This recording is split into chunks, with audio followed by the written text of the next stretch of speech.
Okay, before Japan Turn 7 gets started, I went back and looked at the video for Japan Turn 6 and realized that I had made a fairly major mistake in the big battle here, and that's that the Americans had enhanced carriers, so they should have taken 3 hits rather than 2 hits. So I needed an additional 4 hits, which meant that they would have gotten to roll 4 additional dice. So what I'm going to do to even it up, I mean, I can't go back and re-roll the battle because it's just too huge. But what I will do is I will give them all 4 of those hits. So what I'm going to do is damage the second battleship, kill both the cruisers, and kill one of the tactical bomber. So I will take these are 3 pieces dead, plus the second damage to the battleship. So I think that's fair. It probably would have made a bit more of a difference, but I think that that's probably the best I can do under the circumstances. So that's what I'm going to do to correct that mistake. So that's what we're looking at there. So on with Japan's turn.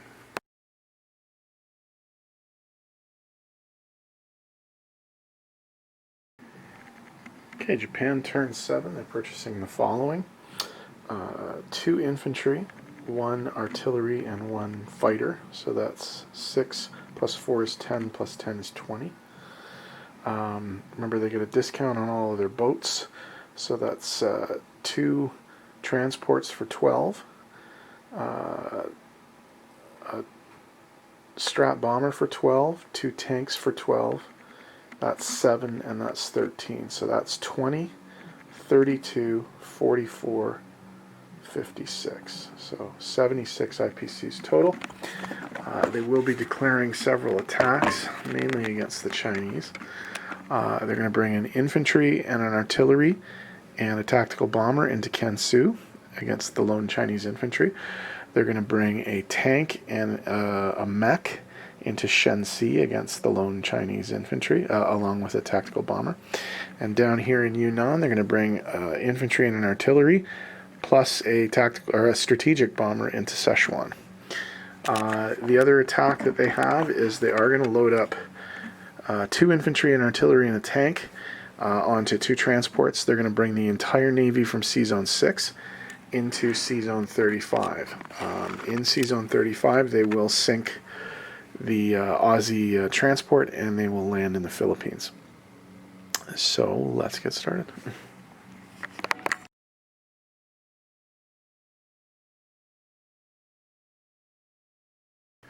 Okay, it's the battle for C-Zone 35. The merchant vessel Awamaru and the Aratama Maru are bringing ground units in for an amphibious assault. The carrier Hiryu is bringing 2 fighters. The destroyer Terazuki and the cruiser Haguro are going up against the Australian ship, the HMAS Kanimbla. And this is an auto kill. There's no rolling, so I didn't put any dice out. But the C-Zone is now cleared for the amphibious landing.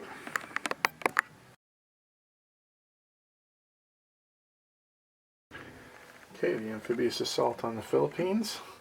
The merchant vessel Awamaru and the Aratama Maru are dropping off 2 infantry, an artillery, and a tank. Defending for the Aussies, an infantry and an artillery. So a 1, 2 twos, and a 3. 1 hit.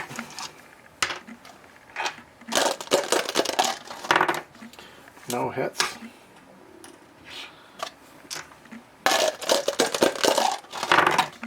3 hits. 1 hit. So the Japanese lose 1 infantry in retaking the Philippines.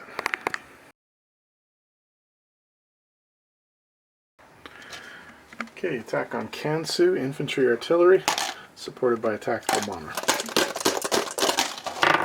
Dead with all 3 shots. Chinese defense, no defense. So Japan takes the territory with no casualties. Okay, the battle for Shenxi, a mechanized infantry at 1, a tank at 3, attack bomber at 3. All misses. Chinese defense, hits. Keep going. Both hits. Miss. So Japan takes the territory with a single casualty.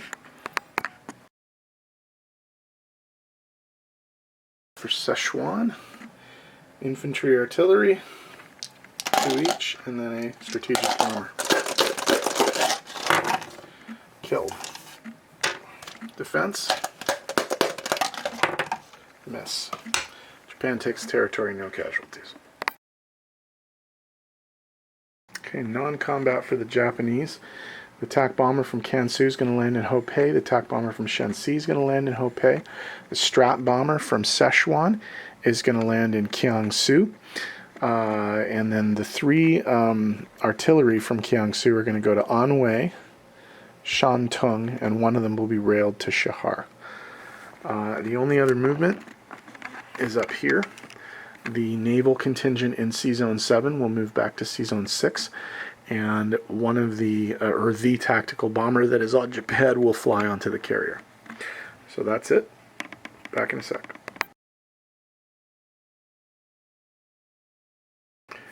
Okay, placement of new units.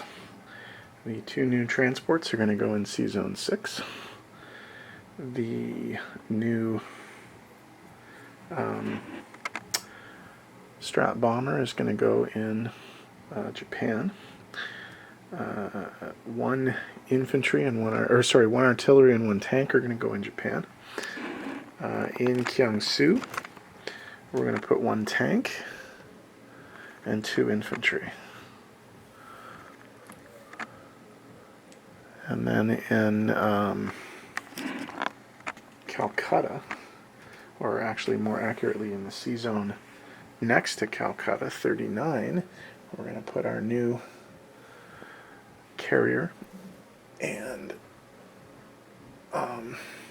destroyer along with a fighter on top of the carrier. So income, let's change some income. They get $0 for Kansu, but they now own it. They get 1 for Shenxi, 2 for Szechuan, and then 2 for the Philippines. So 5 in total. Look at the income chart. 5 up for the Japanese takes them from 54 to 59. That was at the expense of 2. 54 to 52 for the Americans, and then 3 for the Chinese, so 8 to 5. So income. That's a base income of 59. They get a 5 IPC bonus for Calcutta and a 5 IPC bonus for Burma. But we do have to roll a convoy for the 2 ships in C-Zone 42 that are currently convoying Java. So they can get up to 4 IPCs. And they will definitely get 2. So that's 3 plus 2 is 5. So that's the full 4 that they're going to get because it's 4 max. So the Japanese will lose 4 IPCs to convoys, which means they will finish with 65 IPCs to put in their treasury for the final turn. Okay. All right, disposition of forces. In China, here we go.